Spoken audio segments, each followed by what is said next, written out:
ዝኸበርካ ህዝቢ ትግራይ ኣቐዲመ ክንደይ ተሸኪምካ መኸተኻን ምዕዋት ትረባርብ ዘለኻ መስተንክረኛ ዝኾነ ህዝቢ በኣኻ ብጣዕሚ ሕቡናት ምዃንና ዕጉባት ምዃንና ክገልጸልካ ይፈቱ። ቀፂለ ዘለናሉ ኩነታት ብዝምልከት ኣብ ዝተወሰነ ጉዳያት ሓበሬታ ሓሳባኛ ዝኾነ ህዝቢ በኣኻ ብየ ቅድሚኡ ግን ሰራዊትና ብዝምልከት ሓደ ነገራት ክቐምጥ ይፈቱ።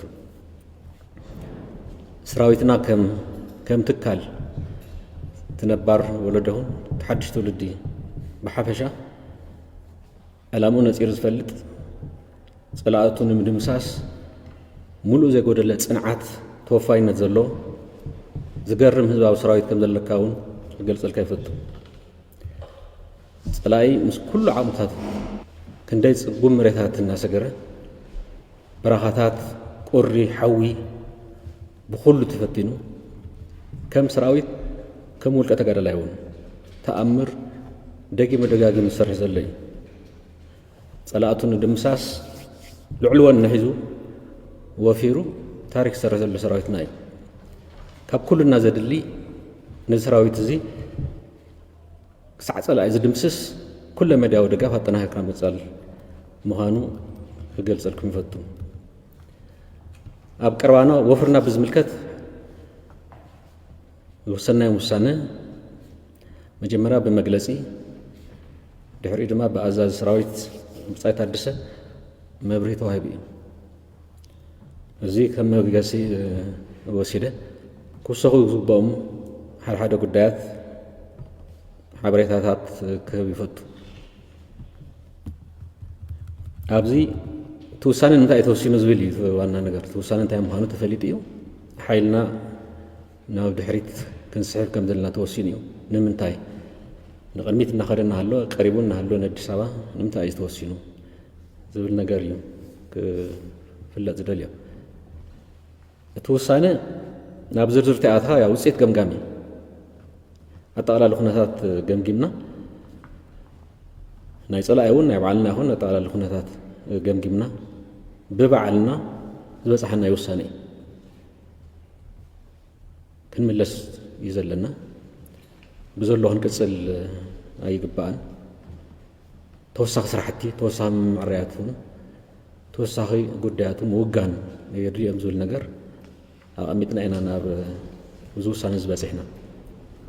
ቀሊል ውሳነ እዩ ማለት ኣይኮነን፣ ከቢድ ውሳነ እዩ። ትፅቢት ካሊእ ዝወሰናዮ ድማ ካሊእ። ትፅቢት መዓዝ ኣተወ ኣዲስ ኣበባ እዩ። እቲ ዝወሰናዮ ድማ ኖኖ ይጽናሕ ክንምለስ ኣለና፣ ካሊእ ምትዕርያት ክንገብር ኣለና፣ ካልኦት ጉዳያትን ክንፈትሕ ኣለና ናብ ዝብል ኢና ኣቲና። ስለዚ ከቢድ ግን ክውሰን ዝግብኦ ውሳነ ትክክለኛ ውሳነ ምዃኑ ክርድእና ይገባእ። እዚ ብናይ ዲፕሎማሲ ጸቕጢ ወይ ብዘተ ዝተገብረ ኣይኮነን።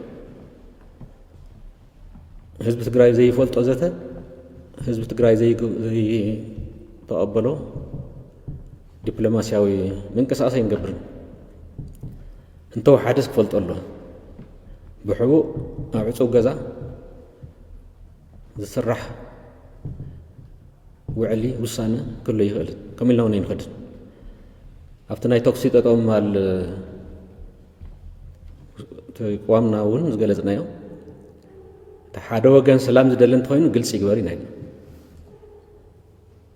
ጎና ጎኒ እውን ኣይንሕተት ነርና ማለት ኣይኮነን። ብሕቡእ እንደተራኸቡ ዝበሃል ብሕቡእ ኣይንራኸብን እዩ። ስለዚ ብሕቡእ ዝግበር ዘተ ብሕቡእ ዝግበር ውሳነ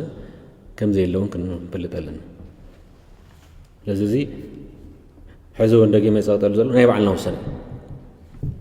ምእንተ ረብሓ ህዝቢ ትግራይ ዝተገብረ ውሳነ እዩ። ምእንተ ዲፕሎማሲ ምእንተ ካሊእ ኣይኮን። ምእንተ ረብሓ ህዝቢ ትግራይ ጸላኢ ብዙሕ ድራማ ይሰርሐሉ ከም ዘሎ ግን ንፈልጥ ኢና። ክንደይ ከም ተዘረበ እውን ያው ኩሉ ዝካታተሎ ዝነበረ እዩ። ኣብዚ ሓደ ዝለዓለ ቀዲምካ ደኣ ዘይግለጽ ዝብል ነገር እዩ። ዋዘ ናይ ሰራዊት ምንቅስቓስ እዩ ቀዲምና ክንገልጸ ይንኽእል። እታ ዘቐልጠፈት ብወታደራዊ ኮማንድ መግለፂ ዝወፀትላ መዓልቲ ሽዑ እቲ ምንቅስቓሱ ተገይሩ ወሲና ኣለና ኢልካ ኣቐዲምካ ሰራዊትና ተወሰነ لو تخي جبرنا يقامطا كنجلصونا ينخدن وتدرى من قصاص يزي توصل من قصاص بس جمرنا جلسنا تا مجلسات شعب معلتي اوصي لذا قديمو صلا انت زي كيتزارو زبال ነገር ተቀባልነቱን ይወሉን አፍታ ክንገልጽ አንخل ኢና ገሊጽና ውሳኔ ግን አይገለጽም ውሳኔ ክትግበር እንተሎ እዩ ተገሊጹ ለዚ ወታደራዊ ምንቅስቃስ መሃኑ እንፈልጠለና ናይ ባዕሉ ጸገማት ተፈጥሩን ስለዝኾነ ነበር ንህዝብ ዝሕባ እዩ ማለት ኣይኮነን ንህዝብ ንሓበ ይንኸልን ዋላ ጸላኡን ክንሓቢና ማለት ኣይኮነን ንዲፕሎማሲውን ክንሓቢና ማለት ኣይኮነን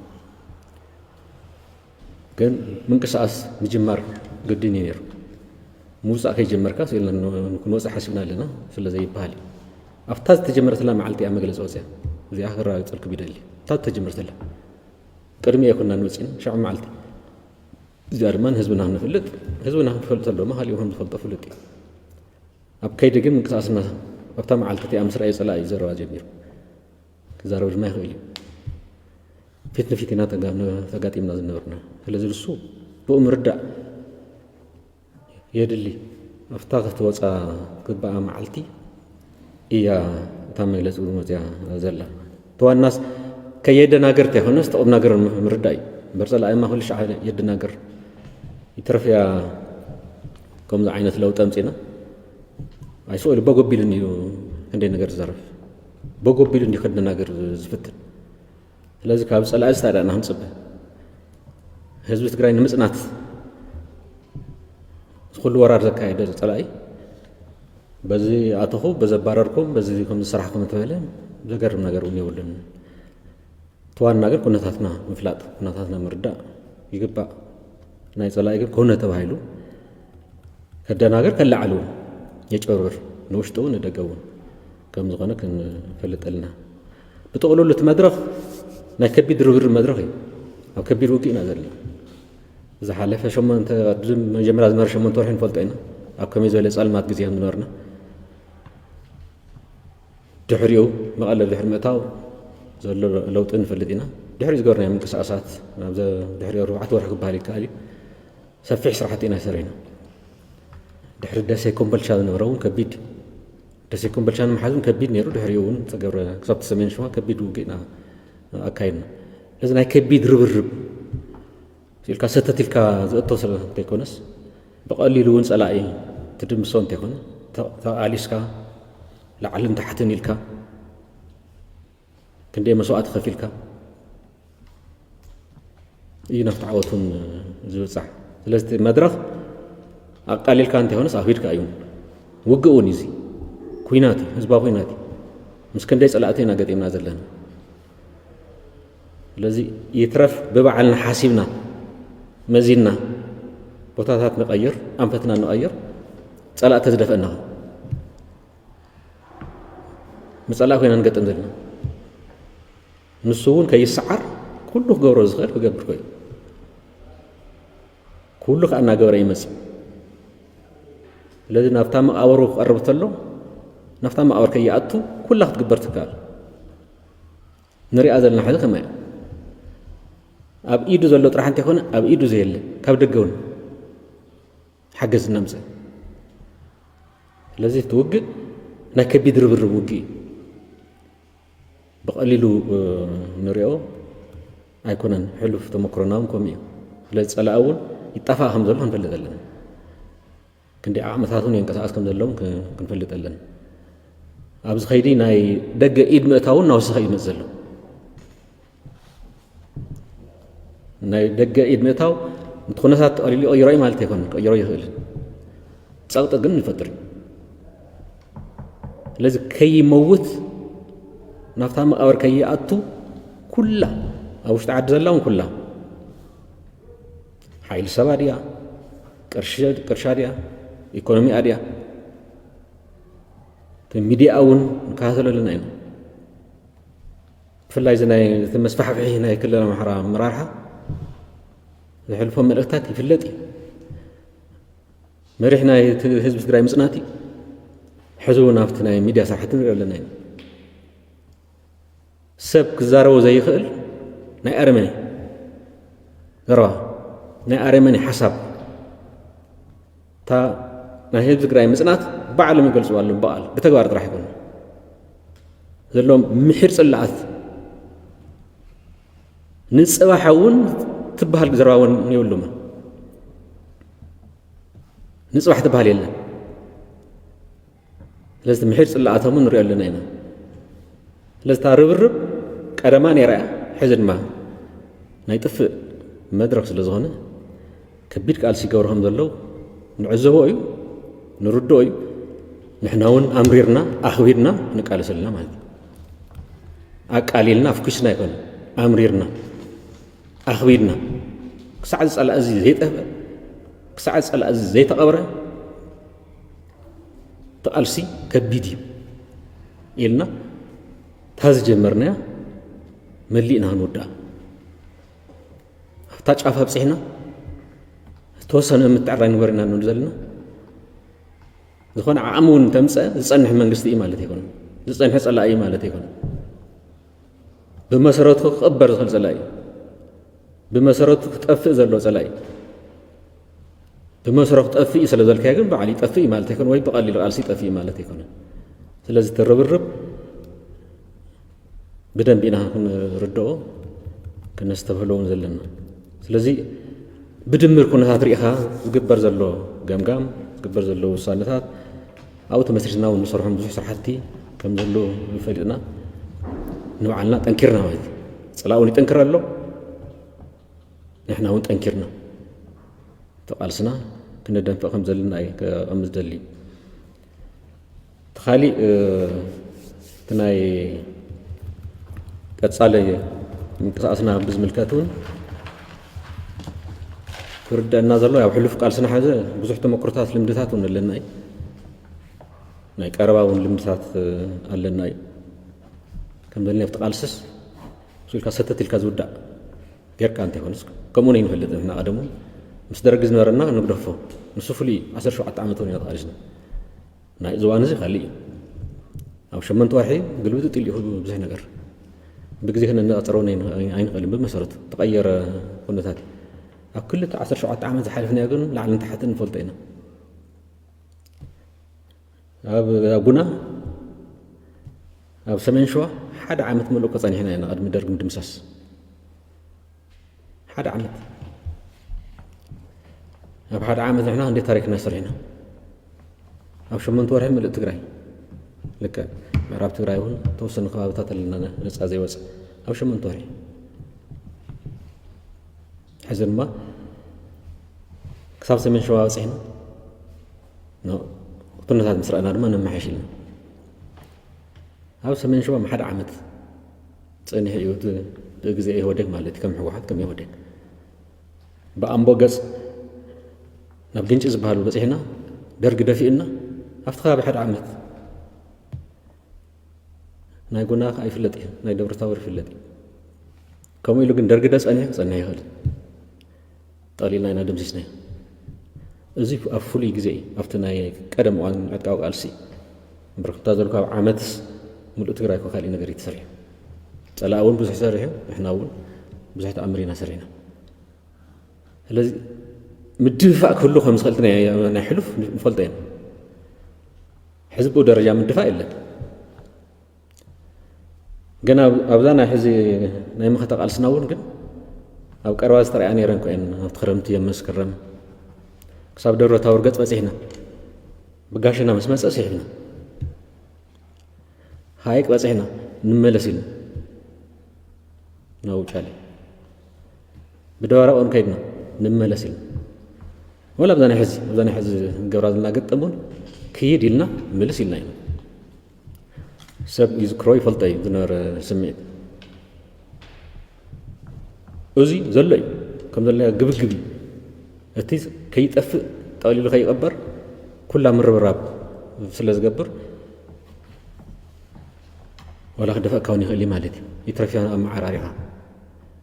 ስለዚ ብኡ እውን ኢና ክንሪኦ ዘለና ማለት እዩ ብኡ ኢና ክንሪኦ ዘለና ወላ ንድሕሪት እንተመፃና ተመሊስካ ማለት እዩ ነቲ ጸላኢ ኣይትድምሰል ማለት እዩ ንሱ ኣጀንዳና ጸላኢ ክድምሰሰሉ ካሊእ መማርፅ እውን የለን ትርጉሙን ክርዳእና ኣሎ ኣብ ክህሊ ቃልሲ ማለት ላዕልን ታሕትን ኣሎ ክንደይ ፀገማት ኣሎ ብዙሕ ሽግር ገጥም ከም ዝኽእል እውን ከም ዝበልኮ ዋላ ንድፋእ እውን ማለት እንታይ ዳኣይት መማረፂ ምቅላስ ኢትዮጵያ ምስ ሙሉእ ቁመናና ብናይ ባዕልና ምትዕራይ ብናይ ባዕልና ሓሳብ ሕዝቢ ዝበለፀ እውን እንፋክ ኣብ ዝቕፅል እውን ብደንብ ክርአና ከመይ ዘሎ ውሳነ ምዃኑ ኣዕሪ ጠቓሚ ከም ዝበልኮ እዚ ብመሰረት ንረብሓ ህዝቢ ትግራይ ዝጠቅም ውሳነ ዝተወሰነ ምዃኑ ክንፈልጥ ኣለና ረብሓ ህዝቢ ትግራይ ያው ድሕነት እዩ ቀጻሊ ህልውኑ እዩ ገበነኛታት ተሓተቲ ናይ ምግባር እዩ ናይ ባዕሉ ዕድል ባዕሉ ክውስን ምግባር እዩ ዓዲ ምቁፅጣር ኣይነበረን ከም መጀመርያ ዕላማና ሕዙን ኣይኮነን ነዙን ዓዲ ምቁፅጣር ተኾይኑ ካልእ ትርጉም ረብሓ ህዝቢ ትግራይ ምርጋፅ ተኾይኑ ግን ስኢልካ ንቐድሚት ኣዲስ ኣበባ ምምሓዝ ጥራሕ ዝራግጡን ኣይኮነን ንሱ ኣካል ናይቲ ረብሓ ምርጋፅ ምክንያቱ ፀላእ ክፈርስ ስለ ዘሎ ፀላእ ክውድቑን ስለ ዘሎ ስለዚ እቶም ፀላእትና ብዝበለፀ ንምውቃዕ ብፍላይ ድማ ብየማን ፀጋም ዝገደፍናዮም ፀላእት ኣለዎ እቲ መስመርና እውን እቲ ናይ ደጀን መስመር ንመላለስ ኣለውን ናብ ከቢድ ፀገም ምእታው እውን ጀሚሩ እዩ ነይሩ ክንመዓራርዮ ኣለና ካብ ምዕራብ ትግራይ ጀሚሩ ድማ ተጋሩ ዝበፅሕ ዘሎ ግፍዒ ከም ብሓድሽ ተላዒሉ እዩ ከም ብሓድሽ ምብራር እዩ ከም ብሓድሽ ገፍዒታት ምፍፃሚ ክሳብ ማእኸል ዓዲ ተዘርግሐ ኣብ ልዕሊ ተጋሩ ትፀንሐ ናይ ህዝቢ ትግራይ ናይ ምፅናት ፕሮጀክት ይቕፅል እዩ ዘሎ ተጠናኺሩ ስለዚ ንዞም ኩሎም ኣብ ግምት እቲኻ ንባዕልና ማለት ብዝበለፀ ኣጠናኺርና ክንቃለስ ክንረባረብ እቲ ተጀሚሩ ዘሎ ኩናት ቀንዲ ስራሕና እውን ኩናት ምውዳእ ስለ ዝኾነ እዛ ቀንዲ ወራይና ዝኾነት ኩናት ፀላእቲ ክሳብ ዝድምሰስ ወይ ድማ ተገዲዱ ናብ ዘተ ክሳዕ ዝመፅእ ትምርብራውና ክንቅፅል ኢና ኣጠናኺርና እውን ክንቅፅል ዘለና ትምትዕራይ ትርጉሙ እዩ ቀሊል ኩነታት ኣብ ግምት እቲኻ ምትዕራይ ምግባር እዩ ዝበለፀ ሓይልካ ብየማን ፀጋም ዝርብሾ ኣካላት እውን ብዝተኣምን ይድምሰሉ ብካልኦት መዳይ ዝመፁና እውን ያው ዙርያና ኣብ ክባ ኢና ዘለና ክባ ሳብ ሕዝቢ ኣይፈንፃሕና እየን ዘለና ኣብ ፀገም ኢና ዘለና ህዝቢ ትግራይ ከም ህዝቢ ተኸቢኡ ዘሎ ኣገልግሎት ኩሉ ተቋሪፁ ብሕማምን ብጥሜትን ክውዳእ ተወሲኑ እዩ ዘሎ ገና ይሰበርና እየን እዚኣ እዚ እውን መሊእና ክንሰብሮ ኣለና ስለዚ እቶም ፀገማትና ዘቃልሉ ስራሕቲ መጨረሻ ድማ ፀላኢ ነቃብፀሉ መኸተና ፍትሓዊ መኸተና ብዝለዓለ ደረጃ ጠናኺርና ንቅፅል እዩ ተፅቢት ዝግበር ሕዝውን ፀኒዕና ህዝቢ ትግራይ እታ ሙሉእ ዓወት ክነምፅእ ማለት ሙሉእ ዓወት ክሳብ ንረክብ ሕዝውን ሓድነትና ኣስጢምና ከምታ ዝሓለፈት መኸተና ኣዛይድና ዝኾነ ይኹን ፀገማትን ተሸኪምና ዝፀንሑ ይኹኑ ሓደሽቲ ፀገማት ዝኾነ ይኹን ፀገማት ሕዚ እውን እንቃዓ ፀገማት እዮም ዘለውና ካብ ዝኸብድ ፀገም ኣሎ ማለት ኣይኮነ ግን ዝኾነ ይኹን ፀገም እንተመፀና እውን ተፃዊርና ክንሓልፋ እዛ መኸተና ናብ መጨረሻ ክነብፅሓ ውፅኢቱ ከዓ ፍሉጥ እዩ ፍትሓዊ ቃልሲ ንገብር ኢና ዘለና ፍትሓ ኮይናት እዩ ተበዲልና ኢና ተጨፍጨፍ ኢና ተገፊዕና ኢና ሕዚ እውን ከምኡ ኣገልግሎት ምርካብ እንተይኮነስ ዝነበረ ኣገልግሎት ከም ዝፍለጥ ናይ ተከዘ ኣባሪዖሞ እዮም እታ ዝነበረት መብራህትን ክጠፍእ ተገይረ ኣጠቓላሊ ኣገልግሎት የምፃእ ዝበልናሉ እውን እታ ዘላ እውን እታ ህዝቢ ትግራይ ናይ ምጥፋእ ፕሮጀክቶም ብዝተፈላለየ መንገዲ ሕዚ እውን ኣጠናኺሮም እዮም ዝቕፅሉ ዘለዉ ድብዳባት ቀፃሊ እኒ ናይ ድሮንስ ናይ ካልኦት ነፈርትታት ስለዝታ ናይ ህዝቢ ትግራይ ናይ ምፅናት ፕሮጀክት ተጠናኺራ ሕዚ እውን ትቕፅል ዘላ ናዚኣ መፍትሒት ሕዚ እውን መኸታ እያ ከምታ ንገብራ ዘለና መኸታ እያ ስለዚ ትምትዕራይ ካልእ ትርጉም የብሉን ተመዓራሪኻ ትመኸትኻ